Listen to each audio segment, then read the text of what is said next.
Welcome to Beyond the Bench, a podcast dedicated to the unsung heroes of college athletics. We pull back the curtain and give you a first-hand look into what goes into operating successful athletic departments and programs. Beyond the Bench is brought to you by Motion Sports, the technology platform for modern college athletics. You can listen to or watch every episode of Beyond the Bench on YouTube, Spotify, or Apple Podcasts. Thanks for tuning in. We hope you enjoy this episode. Sarah, Corey, welcome to Beyond the Bench. Thank you for having us at the Motion team out to Bushnell. I would love to hear just like the 1 minute story on who you guys are, how you got to where you are, what makes you you. Corey, I'd love to start with you. Man, Jay, 1 minute.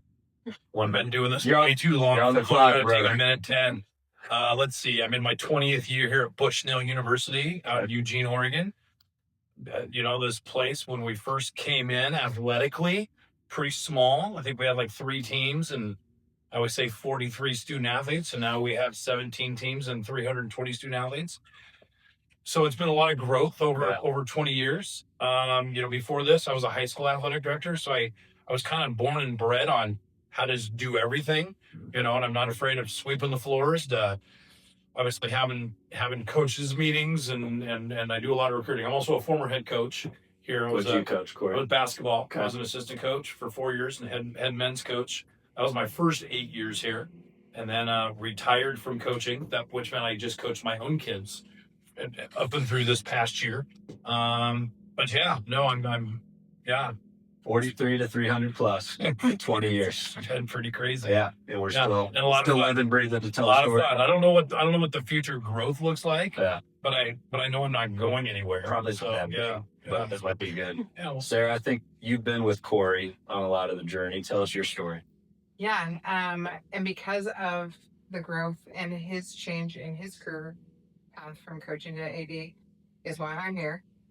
So also this will be my 20th year here at Bushnell. I did not come into athletics the traditional route. My vocation has been all over the place. Started working at Bushnell in 2006 because I honestly thought I was going to get back into aviation. Previous to that, you're like, what? Just a classic right? shift. Yes, yeah.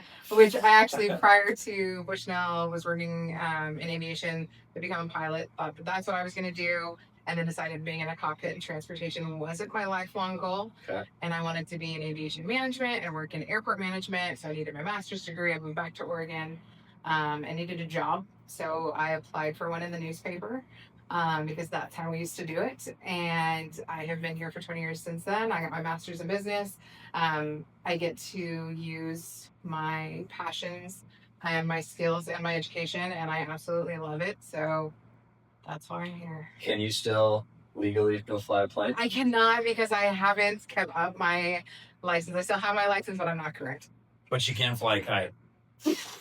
You're halfway there, right? Right? If you can do that, they should let you up in a plane. Yeah. What was, your interest in aviation?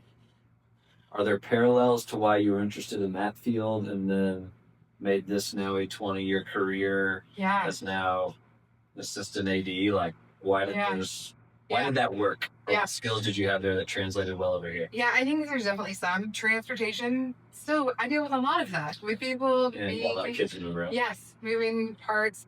I love to travel, and so also being able to travel with our teams and help them out. And I've been internationally with different teams with ours at Bushnell as well, whether with athletes competing at a national level or international level, or with missions work. And so there's still that travel component that I get to use, but management I think is more of the skill set that I was going to use, whether it was in airport management or human management and athletics. And athletics has been a huge part of my life. That is part of our family. What I've always done, all of our family bonding was around sporting events and sporting travel and that. So that's just been a passion. And so being able to then combine the management side and travel and sports, it finally clicked. And vocationally, I'm like, okay, this is where it's supposed to be. Just want to know that was way over a minute. As was yours. The aviation curveball got you going there, Jay. That was not in the pre-production notes. I'd forgotten about the aviation curveball. We could probably do a 25 on that career transition. But the fact that you guys have both been here for 20 or close to 20 years, and then I've had the chance to meet a lot of staff today, and there were some others that were 15 to 20 year range, which is under your guys' leadership. Like, tell us the Bushnell story. Like, I was blessed to spend a lot of time with your coaches today and you guys, but what has been your guys' vision for this athletic department? How does that align with the university? What is the story you guys are out preaching when you're bringing in coaches and student athletes? And Corey, I'll start with you. Yeah, no, at the end of the day, I Bushnell's a good place to land. It's a good place to work. For our coaches, we're always really upfront with them. Like, be careful. Like, we're really relational. You kind of become family as you come in here. And a lot of coaches, they come in, they're like, oh, like people could say that and they hear it, but with us, it's real. Yeah. A lot of that is we spend a lot of time here, but our coaches, they come in. We're as a private faith-based institution. We're unique in this area. We're literally across the street from the University of Oregon. I mean, literally Kincaid Street, boom. I mean, it's just right there. Two titans of college. Yes, exactly. And so, and so for our coaches, I think there's a little bit of a draw there because we have a big campus feel. Like, where most private faith-based schools are kind of these in rural areas and away from other things, and we got the U of O on one side and downtown Eugene on the other, so we're just kind of smack dab. Which back in the day, that the intentionality of this campus being here next to U of O was exactly what it was here for. It was basically, it was supposed to be, it was built to be the faith center, the for the U of O students, and so over the years, 100 a year plus, it's moved on to where we've been our own campus, which is where we're at now. But even 20 years ago, we still had students bouncing back and forth, taking classes there, taking classes here, and that rarely happens anymore.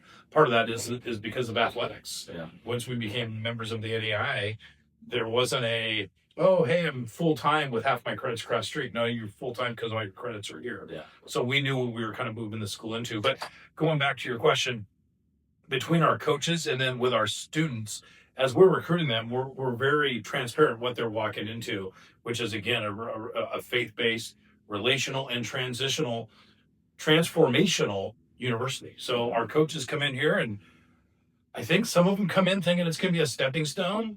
And for a few it is, but for the most part, they get here and they love it. It's just, it's the right, it's the right way to play. It's a new nice tie into the coming NAI, out from the NAI. There we go.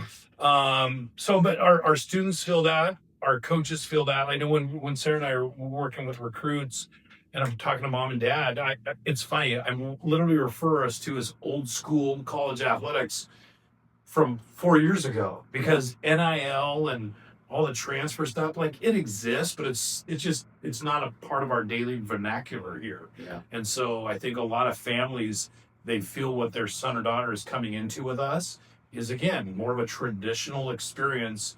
They're going to college, they're getting their academics. Hey, they love and they're good at, insert sport here, baseball, softball. And so they get that experience when they're here and get to explore their own faith growth while they're here. Like, that's a major win for, again, our coaches to use out on the recruiting trail, but also that's what a lot of kids and families are looking for. And we're here to serve them. Yeah. You guys have something on your website, and something that I heard you guys talk about multiple times today called, I might mess up the phrasing, but is it the triathlete model? Mm-hmm. I will, like, sometimes you see something on a website and then it doesn't get talked about. Yeah. It was brought up multiple times today. Like, tell us what that is, and how do you actually live and breathe something like that into what you guys are trying to build, as opposed to get caught up in the day-to-day mess that managing 300 plus student athletes can be, and just kind of forget about it. Yeah. The triathlete model was something we developed early on in our time, because we wanted to distinguish ourselves. We wanted, like, what makes us different. As a student, you can choose to go to school anywhere. Everyone's doing school. Everyone has teams. How can we distinguish us, and what is the Bushnell way? What makes us special? And so we came up with, these are the things that we're doing anyway. These are our core values. And so our triathlete model is 3 equal parts that we feel a holistic approach to athletics is going to make you a better athlete, a better person, a better student. So for us, we're Christ Center University, so our traffic model is centered on Christ with 3 equal parts being academics, athletics, and character. So every decision top down is based in one area, if not touching all of those areas. So that's what we talk with our coaches about that. We talk with our student athletes when we're bringing in recruits, and Corey and I are meeting with recruits. We go over our model. This is what it's like. Because again, you have choices, but we want students to know and be really transparent. If you're going to choose to be a beacon, you're going to be living out the traffic model. We're going to be working on character development. We're going to be working on academic success. And our students are thriving in all of those areas, I think, because intentionally that is what we do and what we do really well. And I think that, as we talk about different levels of college athletics, there is that transactional part, which we're not interested in that. We're very transformational. We want our students to come in, use athletics to help them achieve the next goals in life, have a good student athlete experience. And because we have that base of our traffic model, I think we're really successful at it. You mentioned levels of college athletics. Most of the news segment does not go to the NAI. Wouldn't say it goes to D2. I wouldn't say it goes to D3. Wouldn't even say it goes to most of the Division I schools. But there's a lot of change going on that gets captured in ESPN or the news channels. And a lot of it is controversy and back and forth of what's the future look like, and professionalism versus amateurism. Well, there are a lot of student athletes at the NAI level, and there's a lot of great stuff being done across athletic departments and coaches and student athletes.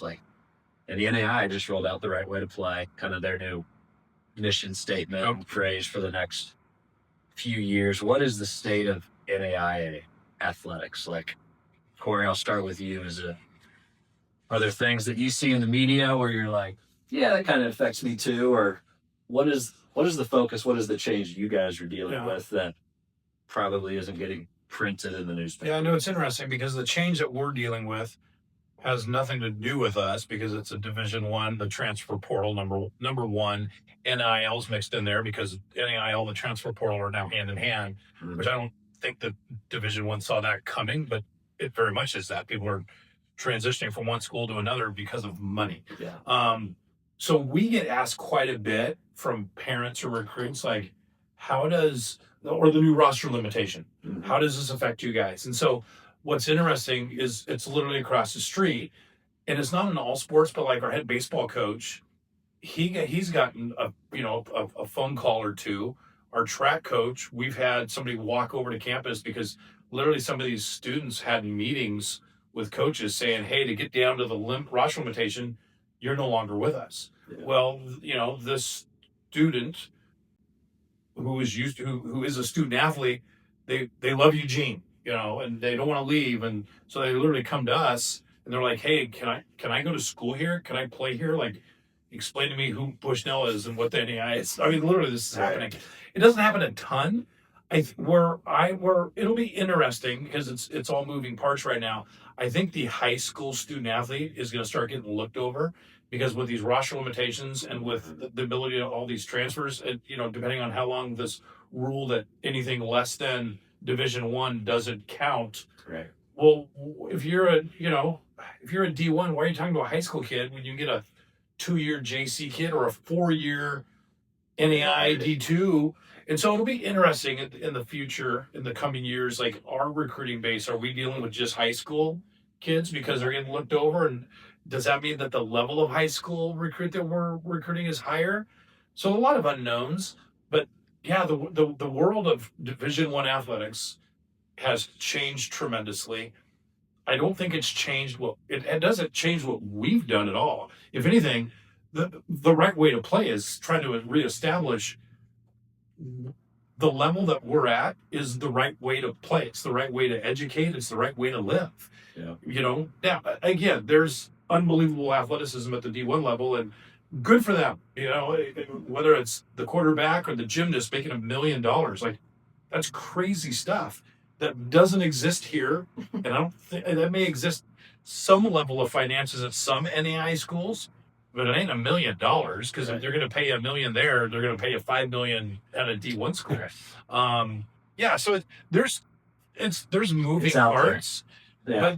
But none of it's like, oh, this is what it's moving to. Yeah. This is how it affects us. But literally, I can't meet with a parent without a parent asking us, like, what does this mean to you guys? Yeah. You know, and the answer is we're reacting to it, but not in a way that we're reacting. We're not out there causing the changes. Right. Yeah, it's just Does it, Sarah? Do you think it changes does all that noise take away from like what goes on at this level? No, I actually think it gives us the platform or opportunity to actually tell our story because there is so much of the talk, and I think there's some negative conversations around amateurism or now the pay for play and all of that.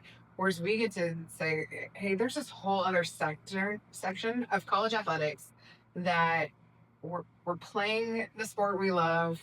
We're with the same rules. We're not getting paid $1 million, but their students are getting educated. And at the small college level, and specifically at Bushnell, our students are learning so much more. It is transformational. So you're getting the vocational training. You're getting to do all of the other stuff, have that student athlete experience. You're not taking, just solely online classes and you're in an airplane traveling across the country the whole time because your division is now literally on both sides of the country. Our students get in a bus and we travel for a couple hours and we go play our games and we come back, and because our campus is small, we have the ability to have successful student athletes and still travel and be able to do other things. We have a lot of student athletes who have jobs and get to actually experience things that are helping them in what's going to be later on in their lives and careers. So I think that we get to say, hey, guess what? There are other things happening. It's not all just what you're seeing in the media. Yeah. And so, and part of that's on us too, is to tell our story and to use the right way to play and to talk about, some of our wins have nothing to do with the court or the field. And like, no, this student just got into med school, or this student, they, 5 years later, we're watching their alumni stories about the family that they're leaving and they're coaching in sports now. And those are our wins. Yeah. It feels like you guys got something just in a couple hours. Lots of student athletes up here joking around, hanging out. This feels like a comfortable spot.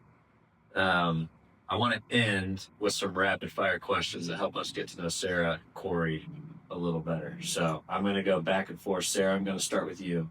Favorite athlete of all time? Derek Fisher. Derek Fisher. That's a first on Beyond the Bench. I got him. This is where she gets us, man. Now you got to ask the follow-up. Why Derek Fisher? So I'm a lifelong Laker fan. Okay. I love the Lakers. I've always been a Laker girl. I'm born in Eugene. Everyone I know is a Blazer fan, and so I think I like to be counter. Okay. So I chose the Lakers and always loved Derek Fisher, being able to hit a game winner. And, It's clutch. And that just made a huge impact on my life at that point. And so D-Fish, he was my guy. Okay, good answer. Corey, favorite spot to travel outside of the state of Oregon?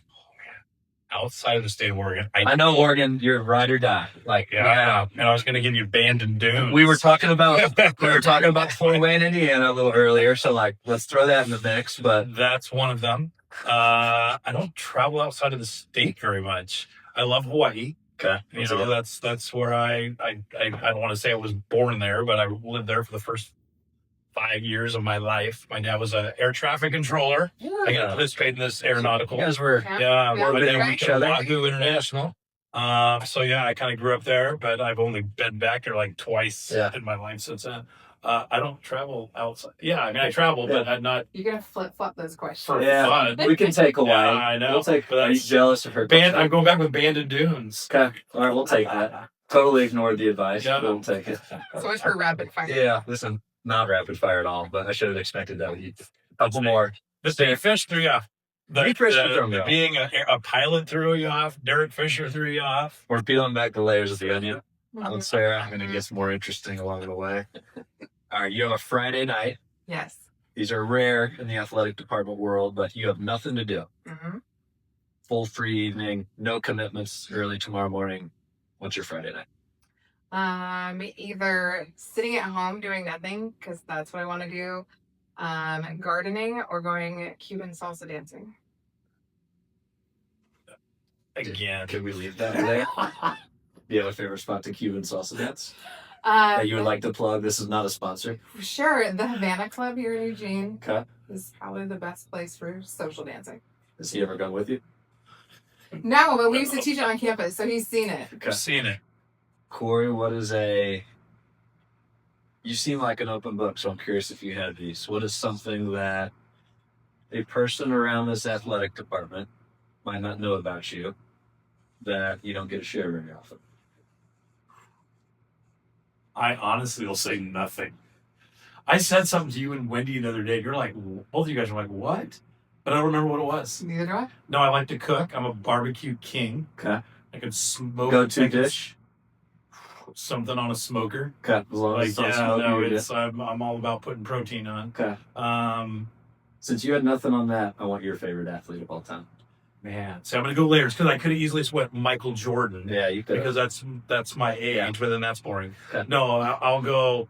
My original favorite athletes were Reggie Jackson Okay. with the New York Yankees, 1977 World Series, Okay. when he hit 3 home runs Okay. on 3 swings. Okay. And then I was a huge Kenny Stabler fan out of the Oakland Raiders. So I'm a lifelong Yankee, lifelong Oakland Raider fan because Kenny Stabler. Look those younger viewers. And look those then, yeah, there you go. I'm old. And then Blazers. I'm a lifelong Right. Blazer fan because I grew up in the Portland area and Yeah. they won the championship back in 1977. Oh, I've get been so since rough. then. I That was a still good year, wasn't remember it. I got to golf. A couple weeks ago, I was in a golf tournament. I got to golf with Bobby Gross, oh, yeah. who was a starter on that 1977 team. Did you guys hit it off? Yeah, I try not to overwhelm him with You being played a it cool. fanboy. Yeah.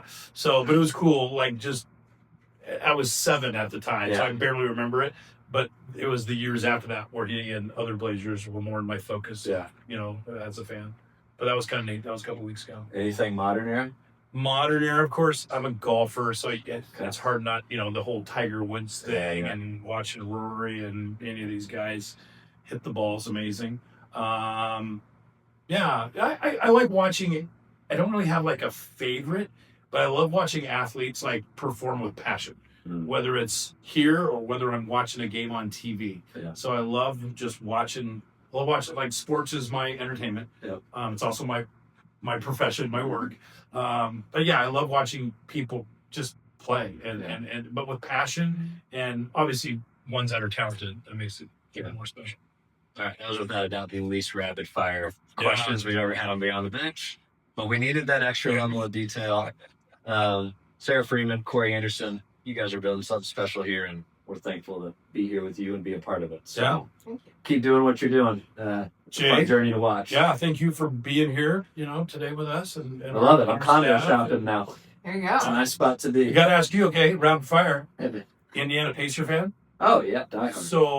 So Still battling. the last couple weeks, they're the playoff series that they were winning, and then getting into the final series with Oklahoma, and then of course Halliburton and that injury. Like, talking about your emotions during all of that. It wasn't during that. I'm still feeling that. Halliburton started that game so smooth. Yeah. Hit 3 deep threes. I was at a bar with my brother watching the game, and we were just like, This is it. this is it. It's been 25 years since we've been here. This is it. And right when he went down, I knew it was an Achilles. I still thought we had a shot. Like, the Pacers 25 years ago had a couple big guys named Dale and Antonio Davis who were just monster tough Davis guys. brothers. The guards, Nimhard and Neesmith, to me, are the guard versions of the Davis brothers. And I was like, we just need one game. Yeah. And those guys have delivered. The Thunder are pretty good. So now we've got a year to regroup. We can take a year off from being an active, sad Pacer fan while we retool, and let's come back and get it next year. Favorite all-time Pacer. Oh, gosh. Travis Best, Oh wow. lefty. Shout out Okay. Derek Fisher, backup point guard for some of those There you teams. go. If I went modern Pacer, I would go. Man, I love Miles Turner. He was just so loyal to Indiana. Now he's with the Bucks. Yeah, that surprised me. I'll go. Jonathan Furphy had a massive summer league dunk yesterday. That was big. That was. Yeah, I didn't know Furphy had that in him. Yeah. So, Furphy, right now I'll he go- got up. Everybody knows now. Yeah, I'll go the Kansas. He's not a grad. I'll go the Kansas alum. Yeah, He's there's got got some more school to finish up. Yeah. Yeah. I thought you were going to go Reggie Aloysius on the all-time pacer. I was thinking some of the other ones. I love Baby Al Harrington. Yeah. I loved Austin Crozier. I love Jeff Foster, Mr. Hustle guy. Yeah. Yeah, then some of the bad boy Chris pacers. Mullen. Are you too young for that? I'll dabble with Mullen. Okay. I've got to watch highlights to kind of refresh myself with his game, but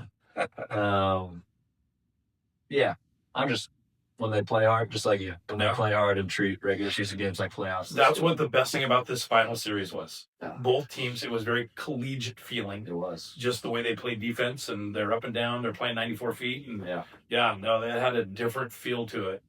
Either team, I was drawn to the effort and the energy that either team was bringing. I loved it. They played hard. So we'll be back in a couple of years. There we go. Thanks. Playing against the Blazers. Yeah, maybe. Don't hold your breath. But we'll be there. Yeah. So, Corey, Sarah, thank you guys. Till next time. Yeah. We hope you enjoyed this episode of Beyond the Bench. Be sure to subscribe on YouTube, Spotify, or Apple Podcasts so you never miss a conversation with the unsung heroes who power college athletics. Beyond the Bench is brought to you by Motion Sports, the technology platform for modern college athletics. To learn more about Motion, visit motionsports.io.